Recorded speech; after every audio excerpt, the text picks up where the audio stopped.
วัสดีค่ะวันนี้เราจะมาช็อปแปลงข้าวโพดของพี่มุ้ยนะคะนี่เป็นแม่ของพี่มุ้ยนะคะดูฝักข้าวโพดคือฝักใหญ่มากนะคะแปลงอันนี้คือเป็นแปลงที่เราทดลองกันนะคะที่จะมาช็อปวันนี้โอ้โหดูสองฝักคู่เลยนะคะฝักใหญ่มากอันนี้คุณแม่มาเองเลยแล้วก็ต้นสูงมากต้นแต่ว่าไม่ถึงเลยค่ะดิฉันเม็ดต้นใหญ่มากอันนี้จะเป็นตรงหมุดที่เราปักไว้นะคะฝั่งนี้นะคะจากตรงนี้ไปฝั่งนี้ก็จะเป็นแปลงทดลองนะคะเจ้าแก่ใหญ่วันนี้เจ้าแก่ใหญ่มาจัดการเองเลยกับแปลงทดลองนะคะเช้าเลยไหมจะได้ให้หมดแปลงนี้เลยนะ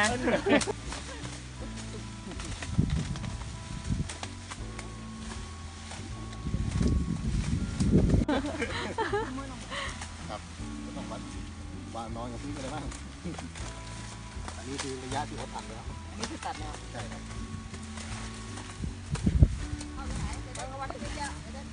นั่นแหละครับนี่เนาะเขาเรียกว่ายอดอะไรนะก็ช่วงเขาเรียกพงมันยอดธงอ่ะใบธง240อ่ะ240อ่ะอันนี้ไม่ได้นับตรงนี้นะเกสรใช่เยอะถ้าถึงปลายเกสรเท่าไหร่ไม่เอาเกสรนะอันนี้ถ้าถึงปลายเกสร2 เมตร 50 2 เมตร 70เลยหรอ2 เมตร 70 80 2 เมตร 80 2 เมตร 80ยอดปลายเกสรโอ้ยแกเห็น2 ฝักเต็มขนาดนี้ก็ยิ้มแล้ว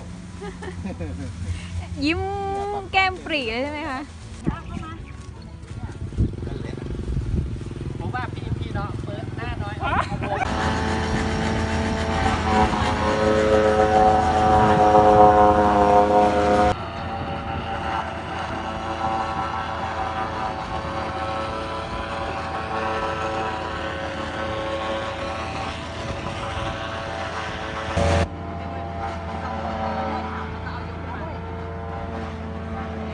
โอเคไหมคะ โอ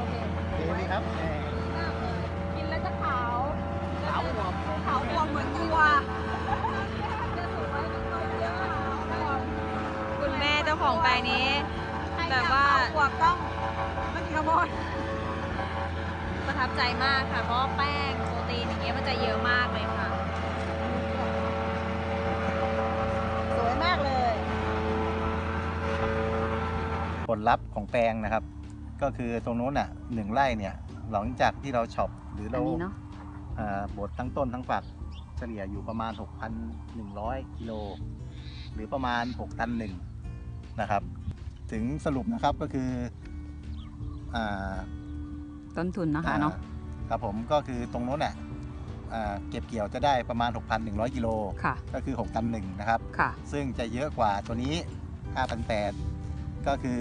300 กิโล300 กิโลเนาะครับก็ตอนนี้โลละบาทกว่าก็300 กว่าบาท300 กว่าบาทเพิ่มผลผลิตเพิ่มเงินเข้าใส่กระเป๋าเราเนี่ย300 บาทเนาะตีไป300 บาทอ่ะครับแล้วต้นทุนในการเริ่มต้นหรือต้นทุนในการผลิตก็ส่วนต่างอันนี้ 3,490 อันนั้นไอตัวที่ผมทดลองก็อยู่ที่ 2,800 ใช่ค่ะ2,820 นั่นแหละครับที่จดเอาไว้ก็คือลดเราลงทุนน้อยลงแต่ได้ผลผลิตเยอะขึ้นหลังจากที่ทีมงาน SB1 ได้มีโอกาสลงพื้นที่ลดต้นทุนเพิ่มผลผลิตโดยวิธีการใช้โดรนทางการเกษตรรวมทั้งผลิตภัณฑ์สารเป็นอินทรีย์ที่สามารถเพิ่มผลผลิตให้กับเกษตรกรในกลุ่มพี่สุริยาโดยแปลงของพี่มุ้ยทำให้ประสบความสำเร็จเป็นอย่างยิ่งสำหรับเกษตรกรและบริษัท SB1 เกษตรบริการ